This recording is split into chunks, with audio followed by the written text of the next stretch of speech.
Bom dia, vamos continuar então a leitura do livrinho Maria Rosa Mística, em nome do Pai, do Filho e do Espírito Santo. Amém. Nós estamos então aqui no capítulo 8º.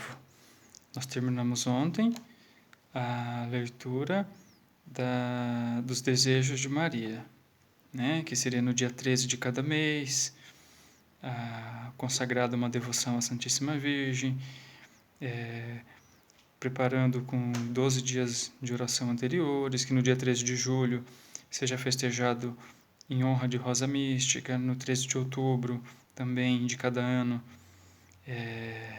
tomar parte na comunhão reparadora, e 8 de dezembro celebrar ao meio-dia a hora da graça universal. Além disso, ir em procissão à fonte, bendita fonte lá em Fontanelle, né? Com oração de penitência. E então hoje a gente continua nas promessas claras de Nossa Senhora.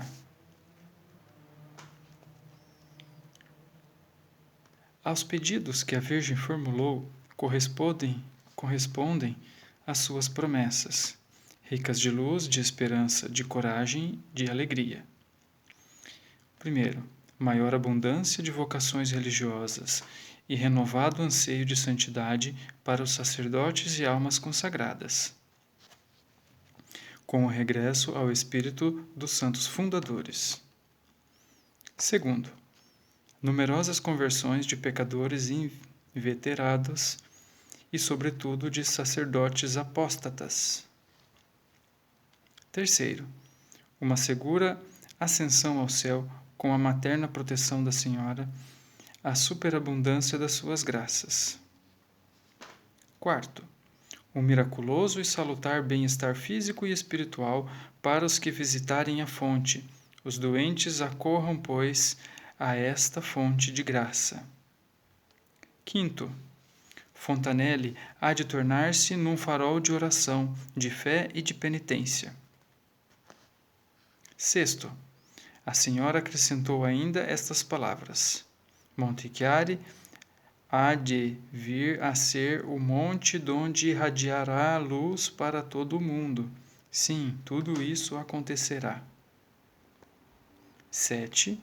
Mas o milagre mais espantoso será o regresso dos filhos à verdadeira e única fé e ao amor para com Deus. Seguir-se-á a reconciliação e a verdadeira paz no mundo inteiro. Estas as promessas mais genuínas e seguras que nos chegam do céu, qual salvação única e que a Igreja, sacerdotes, comunidades, religiosos e povos, está hoje esperando. Alegremo-nos, pois, entoando um hino de ação de graças à Mãe Celeste, Rosa Mística, e cumpramos com entusiasmo e esperança quando ela nos aconselha e pede. Foi ela quem disse em Monte-Chiari: o meu amor abraça a humanidade inteira. Longe de nós, porém, afirmar não poder cumprir os desejos da Santíssima Virgem. Quem não for a Monte-Chiari, pois eles são exequíveis em toda parte, em casa, na igreja, nos seminários, nas comunidades religiosas, nos diversos santuários, já reconhecidos pela igreja. Nestes, como é natural, não achará o peregrino a reserva prudente que, por ora, circunda Monte-Chiari, onde se aguarda ainda o reconhecimento por parte da autoridade eclesiástica. As almas de oração que se oferecem e expiam começam a tributar a Maria Rosa Mística uma devoção sincera e viva. Paulo VI exortou o mundo a invocar Nossa Senhora com o título de Rosa Mística, bem como o Papa João XXIII, como dissemos no final do capítulo anterior. Todos podem ir em peregrinação a Monte-Chiari e Fontanelle. Ficou demonstrado, no capítulo anterior, não há proibição oficial, formal e explícita. De certo, não se vai impedir a peregrinação aos que, animados com fé profunda e confiança, desejam ir aos lugares de graça que a Mãe Celeste, com a sua presença e promessas maravilhosas, santificou. Um editor perguntou certa vez a um bispo alemão se não seria oportuno proibir as peregrinações a Monte Chiari, mas a resposta foi: pelo meu lado consentirei que a gente devota lá vá tranquilamente rezar. A peregrinação à Rosa Mística deveria ser realizada por todos os seminaristas, os aspirantes à vida religiosa, os sacerdotes e almas consagradas, que andem em grave crise vocacional ou de fé. Todos os superiores e bispos que, em determinadas circunstâncias, serão instados pelos súditos,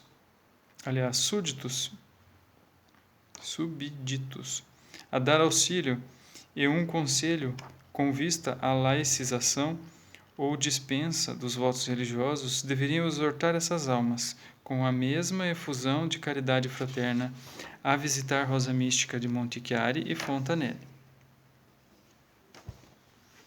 Se, por circunstâncias particulares ou falta de fé, assaltados pela dúvida, alguns recusarem a ir lá, que o Senhor leve outros em sua vez, isto é, realmente de importância.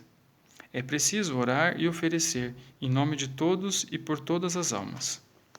Venera-se em Munique uma santa monja, Catarina Vogel, morta em 1956, que se sacrificava oferecendo as suas preces contínuas pelas almas tresmalhadas.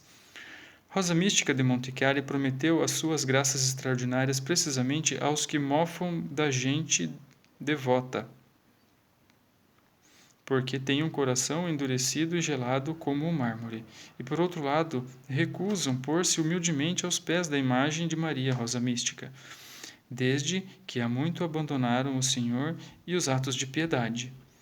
Temos, pois, de rezar e expiar e oferecer por essas almas, e alcançaremos em troca grandes bênçãos. Pirina está em condições de referir e testemunhar os inúmeros casos de seres humanos que se dirigem a Maria Rosa Mística para obter favores para um parente, sacerdote ou religiosa, em perigo de condenar-se. Mas, sobretudo, é de recomendar esta peregrinação aos sacerdotes e almas consagradas que abandonaram a sua vocação e hão de achar refúgio junto da Virgo Sacerdos, Mãe da Igreja. A melhor de todas as mães conhece as angústias que sofrem essas almas e quer ajudá-las com o seu carinho maternal. Sabe como auxiliá-los e como achar uma saída, pois é a Mãe de Misericórdia, o refúgio dos pecadores, a salvação dos sem esperança. Regresso e expiação de um sacerdote religioso. Tem P, né? Então deve ser padre. O padre Werenfred van Staten, mais conhecido como o nome de Padre Lardo, publicou uma das suas cartas circulares no Eco de Amor, órgão de auxílio à igreja que sofre. É uma narrativa comovente de um ex-padre que aqui reproduziremos.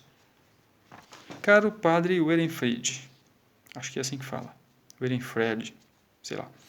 Após longa hesitação, escrevo-lhe esta carta para lhe agradecer a sua obra. Fui religioso, agora sou um sacerdote que abandonou o seu ministério e se casou. Era um dos muitos que não acreditavam na existência de Satanás. Cheio de presunção, coloquei-me em contraste com as tradições da igreja. Mas agora volto a crer que ele existe. Posso confessar-lhe que estive prestes a cometer um suicídio.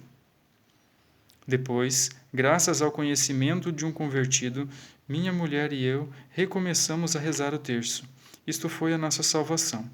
Acrescento que, mercê de nosso regresso à fé, nos tornamos objeto de escárnio para os amigos e parentes, mas essas breves linhas, de modo algum, serão capazes de oferecer uma noção da tragédia que teve lugar em meu espírito.